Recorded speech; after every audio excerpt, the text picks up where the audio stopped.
Hey friends, Donovan here. I wanted to clear up a couple of misconceptions regarding the collection of security deposits here in the state of Arizona.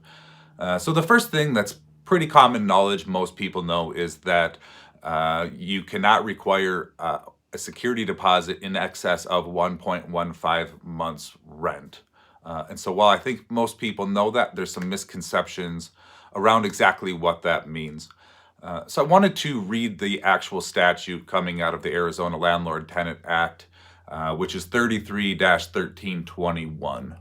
And it says a landlord shall not demand or receive security, however denominated, including prepaid rent, in an amount or value of more than 1.5 months' rent. So that does seem very clear on the security deposit. What this is also stating is that, however denominated, so if you're also then including pet deposits, any other type of deposits, that total amount cannot exceed that 1.15 months. The big misconception here is, and I see this fairly often, and so I wanted to clear it up, is I see a lot of leases state security deposit to be 1 month's rent, which is pretty standard. Uh, Last month's rent as well. And so this is stating here, including prepaid rent. And so if you have a 1 month's rent deposit and last month's rent up front, you now have 2 months deposit here.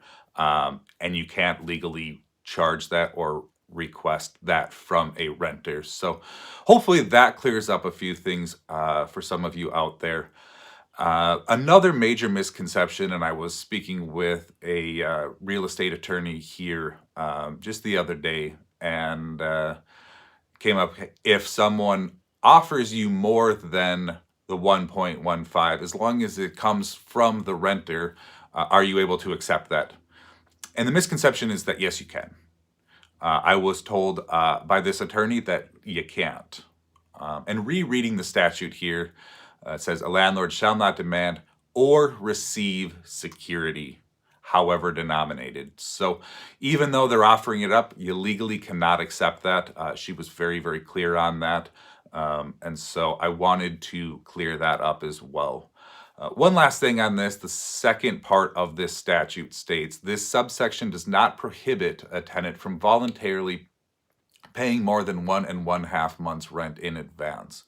So I think that's where a lot of people get hung up as well, saying, well, if they're going to offer that up, yes, you can take it. What I was told by this attorney is that they're two separate events. So you set up your move-in requirements, those costs, and once you've established that, if the renter says, hey, I just want to pay 3 months in advance, I don't want to deal with it, maybe I'm going to be out of the country, or I just don't want to have to pay it every single month, they can pay multiple months in advance and you can accept that. But again, they are two separate events. Hopefully this cleared some things up. I would love to hear if any of you have any other interpretations of this statute. If you do, leave a comment down below. I'd love to hear from you. Rent easy. I'll talk to you soon.